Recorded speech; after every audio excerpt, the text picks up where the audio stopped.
I'm Kristen Bengler, and our mission with this podcast is to help you and the people who love you through the shock of diagnosis and treatment. I'm Eva Shea, and the incredible woman whose story you're about to hear is a nurse practitioner in San Francisco who has dedicated her life to caring for patients more vulnerable than you can imagine. Her name is Natasha. This is a story about what happens when you have breast cancer, told in real time. So, Natasha. Yes, the time has come. I'm already choking up. How are you, honey? I was just telling Eva I've been packing my hospital bag, but I really don't know what should be in it because I'm only going to be there for a few hours. But they give this list, and I think most of the information they give is for people getting like a full mastectomy. So people expecting to stay overnight, which I'm not. They think I should just, like, it's an hour and a half surgery if everything goes to plan, and then somebody will pick me up. But it's a long day. They have to do a lot of things I don't really understand. Mapping of the sentinel lymph node, and then putting in another seed where the biopsy clip is, because the biopsy clip doesn't show up on whatever instrumentation they're using in surgery. So although my surgery is not till about 2, I have to be there at 7 in the morning for various bits and pieces of things. I'm not quite sure. It's hard to follow. So they think I should be done by 3:30 or 4, which is good. Yeah. Yeah. And so you should be recovered and home by 7? Mm-hmm. Mm-hmm. At the latest. At the latest, yeah. So 24 hours from now. Mm-hmm. Wow, that's so weird. I should be home. Yeah. And it's so funny that the one thing I'm stressing about is a nurse telling me that I cannot sleep on my side or my tummy. Like, I have to sleep on my back. And I'm a tummy sleeper. And I've been sort of practicing with big pillows and various other things. But I'm sure I'll end up, there's no question I'm going to end up on my tummy at some point. And she's like, yeah, you could get a big bruise and it's really not good. And the one thing she did say that made me realize maybe it won't be that hard, she's like, it's going to hurt if you lie on your tummy. So you may just lie over on your tummy for a second and then come back. Yeah. Yeah. How long was your arm still just working at 90 degrees? Do you remember how long until you actually had full range of motion? I'm still getting there. Now, I've had 3 surgeries. Right. Probably get a referral to some lymphedema PT, even though you won't have lymphedema, because they really do help. And I think she's right. Like, if you think about, if you're sleeping on your stomach, you're going to have a big old hematoma sitting in there, right? Yeah. As far as your bag, slippers, a shirt that opens to the front, that I took a glasses case, water, just while you're waiting. Yeah. And make sure your phone is charged. You might want to take a charger. Oh, that's a good idea. Yeah. We talked to you about 5 days after your last chemo. It was kind of going well. Yeah. And how did it finish up? Did you finish on feeling okay after the last chemo? Yeah. It just sort of petered out. Like, cycle 6, there was the usual kind of low-lying nausea, but I was so happy that it was over that I think any side effects I downplayed. I thought I would bounce back quicker from it, and I was still really tired. I still am. And my taste buds still haven't really come back, but I'm definitely putting some weight on. I'm eating more. It's nice not to have that.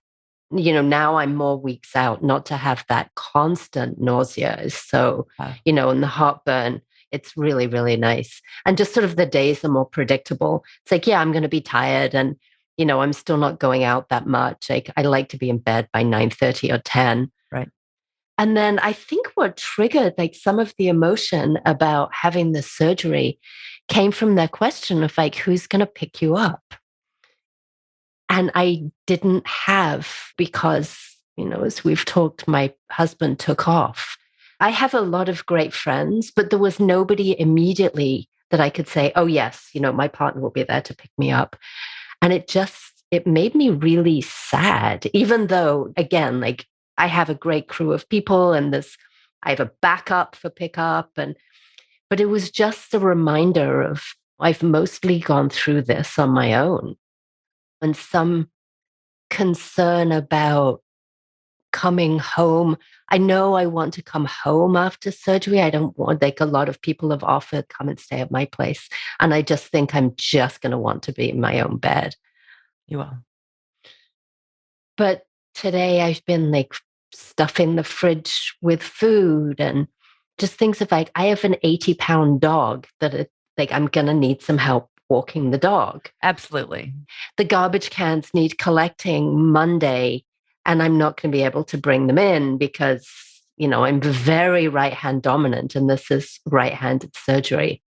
So, you know, sort of asking people, can somebody come and bring the garbage in? And then just having worked in surgery, like I was a first assist for a few years, it's not the sort of sacrosanct, super serious environment that most people anticipate. I don't know if you remember, there was about a year ago, this kind of scandal somebody put on YouTube or whatever, a bunch of people dancing for someone's birthday in the OR or something like that. And people were horrified, like they're supposed to be doing surgery. Why are people dancing? People dance in the OR. People tell stories.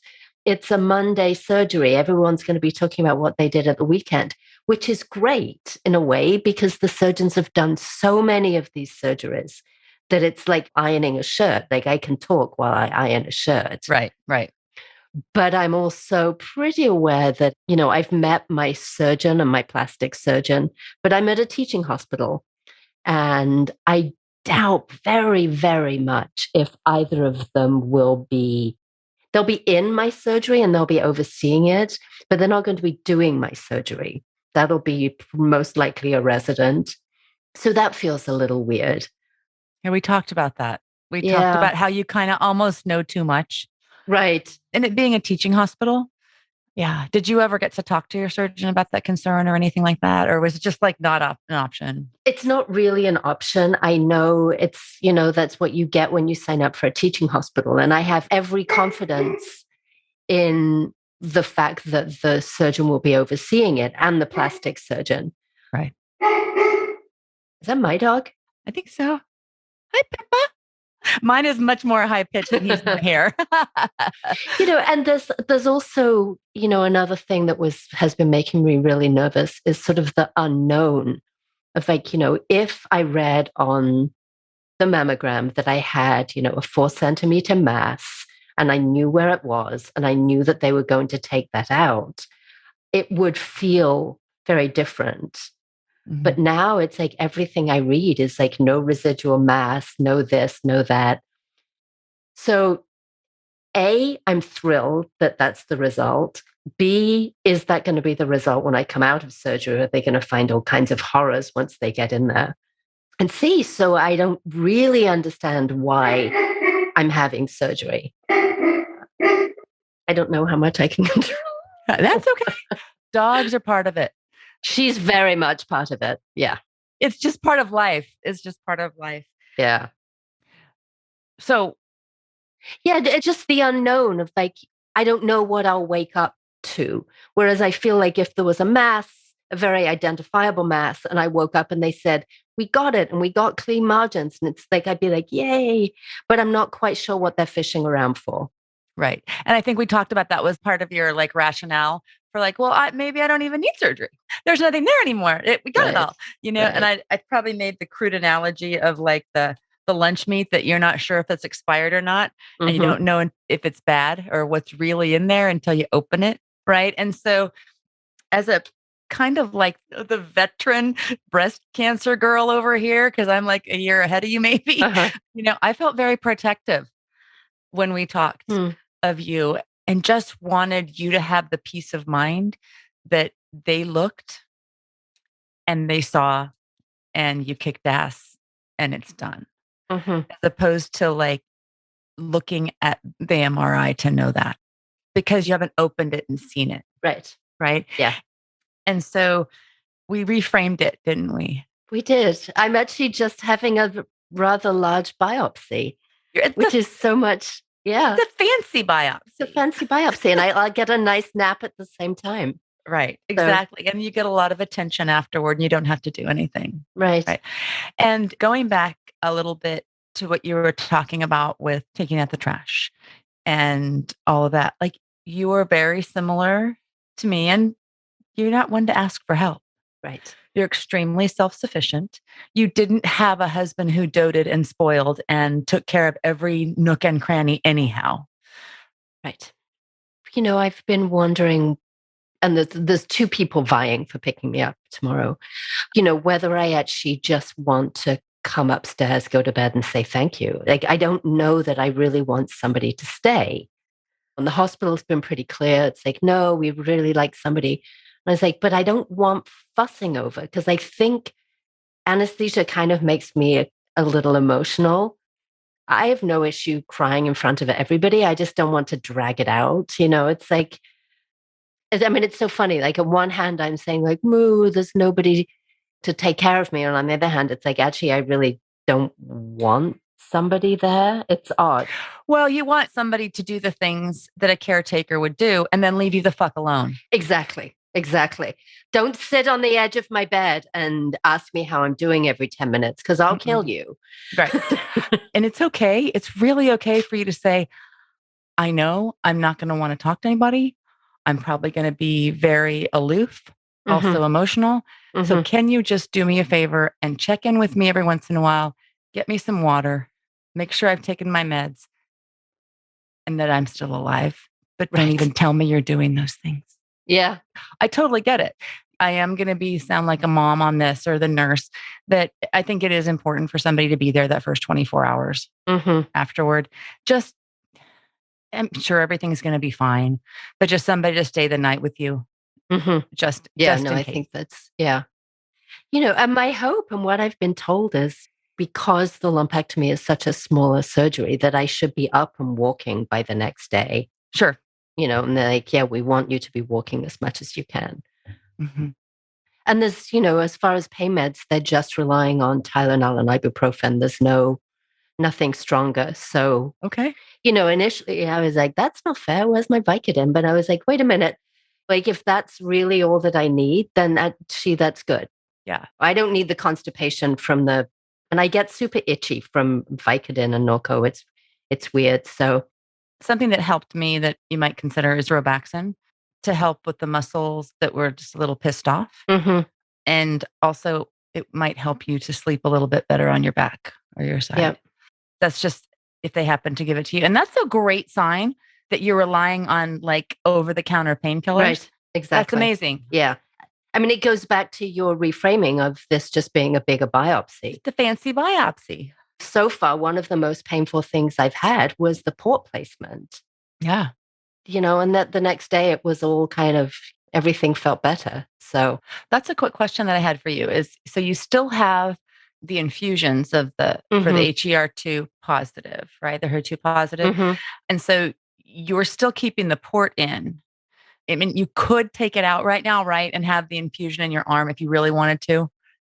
Or is it better to just have the port? I'm just curious. And I mean, I could take it out. It's just now that I'm just doing the 2 hormone blockers, it makes the day so much faster. I mean, it goes back to the same. And I'm sort of used to it. It doesn't hurt anymore. I did learn that it's possible to play with a port and you can flip it. That's what I remember, Dr. Fritz. That's right. I was listening to that again and I was like, ooh, so it is fun to play with and I'm trying desperately not to flip it. That's so funny. Mine was so tight in there that I didn't, but no, so I figured you were keeping it in. And I'll have an infusion 2 days after surgery. And I checked with my oncologist. I'm like, is this okay to come in 2 days after surgery? And she's like, absolutely. So everything I'm hearing is setting me up for a pretty straightforward recovery. It's just, I have this thing in my mind. I worked with a surgeon a bunch of years ago in GYN oncology, and he used to refer to surgery as being rude. It's like, it's so rude to just cut into people. And it was kind of his sort of cute way of explaining the intimacy that you have with your patients. But I still think now it's like, it is rude. Like, they're going to put me to sleep. They're going to have a knife and then they're going to cut me. Okay, Dexter. It's rude. I know it is. Yeah. Wow. I wanted to go back for a second and take you back to just after your chemo finished Hmm. because you had a little adventure in another country. Oh, And that's then you right. came back with another little adventure, a little passenger. Yes, I did. So, with a couple of girlfriends to celebrate the end of my chemo, we decided to go to Mexico City. There was a friend living there. There were three of us. It's a great city. I mean, the weather wasn't amazing, but it was just such a walkable city. There's all these parks that hook up with each other. So you can just sort of walk through park for ages. Really good street food. We were walking in a park one night and suddenly there's this tango performance in a raised band shell. I mean, it was all very magical. And then we decided one night we absolutely had to go to the Mexican wrestling event, the Lucha Libre, Oh, or whatever Lucha it's called. Libre, like it's Yes, all with it. Was it with the masks? with the masks, the whole thing. And so it's indoors. There's a bunch of people screaming and yelling. And it seemed like a very cult thing. Like everybody seemed to know the fighters and they had these nicknames they were calling them. And I can remember in that thinking, this feels like a real COVID event. And I kept pulling my mask up, but it would come down and nobody else was wearing a mask. And no, on the plane on the way home, I was freezing cold. And I got home and I got the sweats, and lo and behold, I had the COVID. Oh, And so did one other person I was traveling with. And my fever got really quite high. I was up to 103 at one point. wow. And so I know what they tell you from the infusion center is anything over 100.4. So I called the hospital and got the triage nurse. And at one point, they wanted to admit me overnight for observation. And I was like, what are you going to do? Like, really, let's not waste a bed for somebody who really needs it. And I also know I hate sleeping in hospitals. I hate Yeah. getting woken up to have my vital signs taken. I just needed like some really good night's sleep. But they started me on the Paxlovid, the antiviral, because I was high risk. And I had a couple of days of feeling pretty crummy and then turned it around pretty quickly. But it pushed my surgery out a week. I should be done by now. But they wanted me 21 days clear. So I've been very careful this weekend. I was like, do not Yeah. Did you have to have a COVID test too, yesterday? no, because they know it could test positive because I'm still recovering. Got it. Yeah. Okay. So even actually my first infusion without chemo, so my first just hormone blocker infusion, they had me in a private room. Everybody had the hazmat suits on, even though I tested negative, they're still. So I think they're being very careful, which is great. Yeah. And I have friends tonight who are like, come out with us. Let's celebrate your night before surgery. I'm like, I don't think we should celebrate the night before surgery. I'm not sure like going out on a bender is a great idea. But, it feels, I don't know if you had this, it feels a little weird and a little vulnerable not getting chemo anymore. Like, not that I would ever want more chemo, but and I don't take the hormone blockers as treatment as seriously as maybe I should. But I was like, what if everything's growing now? I'm not on chemo. And what if it's all changed? And, and one of the nurses was like, wait till you're done completely. And we send you off and we say, see you in 3 months. She's like, people freak out. Oh, yeah. Big time. Well, not that radiation is a blessing, but I think part of it too is the control. So you still have maybe have radiation. Is that right? I'm assuming so. Okay. Yeah. So you'll find out more after the surgery, after they look and see what's going on, right? Right. And I haven't seen my oncologist for a while. I don't think I saw her before I did the hormone blocker. And so, it's like I can read the reports and the MRIs and the ultrasounds and everything that says everything's good. But for some reason, she's become this sort of big figure in my life. It's like, I want to hear it from her. Right. And they're doing at UCSF a lot more phone visits, which for me as a patient, it doesn't really work. I mean, I can understand why it works for them, but it's like, I want your hands in my armpit telling me again that there's no lump there. Agree. Because she was the very first one. And it's all kind of like magical thinking, but she's the one who wrote for the chemo, and the chemo worked. So I don't want to lose her off my team. Right. And I'm sure the surgery will work just fine, and the radiation oncology, the radiation will work just fine. But it feels like, she got the magic sauce. Oh, completely. Isn't it weird how you can't explain this. You can't explain the feelings that you have, because the last thing you want to do is go to more appointments. But those appointments have also become it's information, because you want information about what's happening inside you. There's that. And I think for me, which is a horrible confession I'm about to make, is that I'm kind of an overachiever. And so I want her to tell me that I'm doing a good job. Oh. It's really pathetic. But I know. I love it. Your body did a good job for you. Of course. No, of course. Yeah. So you're reporting tomorrow at 7. Mm-hmm. And what are you still doing this evening? I have to do my special Hebe cleanse shower with the special stuff. With the special stuff that came. And I'm trying to push eating late because I can't eat after midnight. Mm-hmm. And then I'm not sure. Probably an early night and listen to a podcast. And I don't really know. Good. I've been journaling a little bit, but I don't feel like I want. You feel journaly? I don't feel journaly. I'll probably feel journaly tomorrow. Go back to the very beginning. And you said, what is one thing that you would tell me? And it's to treat yourself like a princess. Right. And so that's all you have to do tonight. Yeah. And get a bag ready so that you can get up, do your cleanse again, brush your teeth, all of that, and dress as easily as you can. Yeah. I've been looking at that. Yeah. It was funny. I bought some of the front closing bras. And I bought a white one and a gray one and decided I didn't like them as if it really matters. Right. So I ordered a pink one, and now I feel happy with the pink one. It's exactly the same brand. And I don't know if it's the breast cancer pink that I wanted, or it's I want something girlier.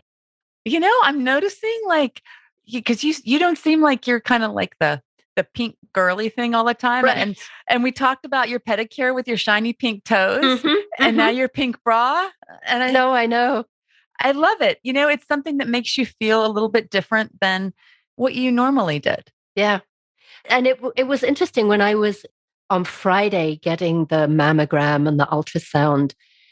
There were a group of women in gowns sitting in the gown area, and most people are playing on their phones, and it just seems sad. So I started up a conversation about some of the artwork on the wall, and people joined in, and people's phones went away, and we actually started having a conversation, and we were all at a completely different stage. One woman had come back from a unusual biopsy and was having some more work done. And then this very quiet woman in the corner, she's like, I've got breast cancer. I'm like, me too.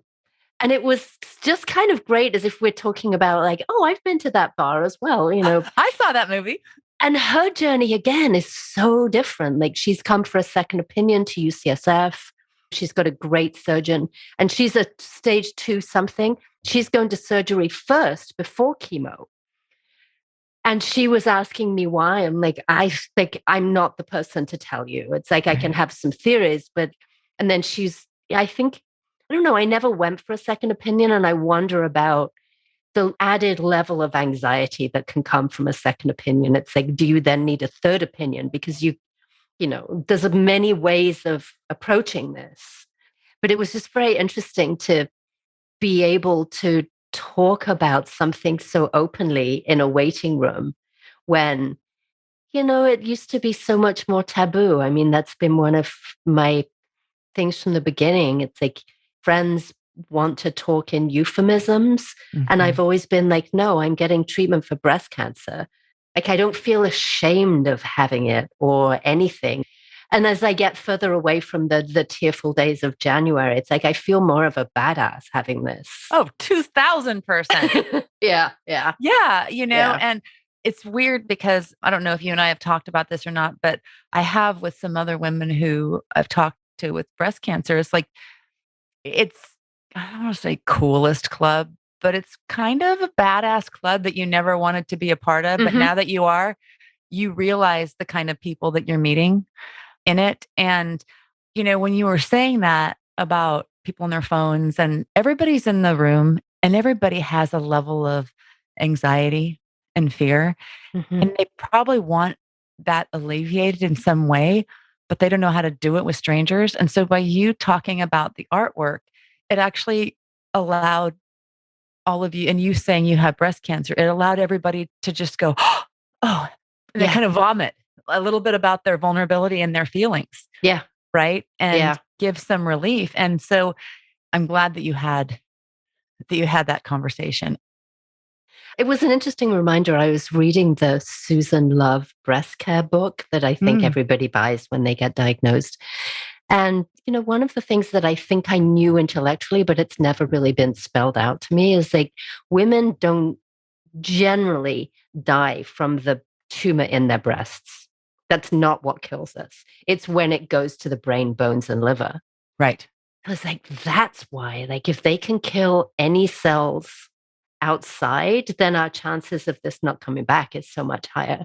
So it's kind of remarkable the number of modalities that they give for this disease. Chemo, surgery, radiation, hormone blockers. It's like they're not messing around. No, and the thing is that I feel like the smallest piece in all of the treatment, it's the most important, but is the removal of the tumor. Right. Because all of these other things are to limit recurrence. Yeah. And to limit where any microcells might have gone. Yeah. And so it's like just taking the tumor out seems like it's the smallest piece. Right. Yeah. No, and it's interesting, my mom had DCIS maybe 10 years ago, and she had a lumpectomy and they didn't get clean margins. And so they actually had to go back in and get more tissue, which is kind of horrifying. I don't want them to do that to me. No. But my mom, who's a bit of a drama queen, plays it down completely. She's like, oh yeah, they had to go in again because they weren't happy with the clean margins. And they go, okay. Yeah. 2 surgeries in the same place through the same scar tissue. It's like, God. Yeah. Well, just tomorrow, just say, hey, be sure and get clean margins. Yes. Have the resident do the surgery, and then I'd like you to come and take a look and make sure the margins are clean. Check his work. Yep. Well, I'm glad that you're at this point. Me too. I know that there's some unknowns going into surgery and, all of that. But again, we'll talk about it being a fancy biopsy. And, I'm here for whatever you need. And I'll be checking on you too. Thank you so much. Thank you for listening to Breast Cancer Stories. To continue telling this story and helping others, we need your help. All podcasts require resources, and we have a team of people who produce it. There's costs involved, and it takes time. If you believe in what we're doing and have the means to support the show, you can make a one-time donation, or you can set up a recurring donation in any amount through the PayPal link on our website at breastcancerstoriespodcast.com/donate. To get the key takeaways from each episode, links to anything we've talked about, and promo codes or giveaways from our partners, sign up for our email newsletter. You'll get notes and thoughts from me related to each episode and links to the most useful resources for all the breast cancer things. So if you have chemo brain, you'll be able to just go read your email or find anything we talked about on the podcast without having to remember it. The link to sign up is in your show notes and on the newsletter page at breastcancerstoriespodcast.com. We promise not to annoy you with too many emails. Thanks for listening to Breast Cancer Stories. If you're facing a breast cancer diagnosis and you want to tell your story on the podcast, send an email to hello@theaxis.io. I'm Eva Shea, your host and executive producer. Production support for the show comes from Mary Ellen Clarkson, and our engineer is Daniel Cruiser. Breast Cancer Stories is a production of The Axis, THEAXIS.io.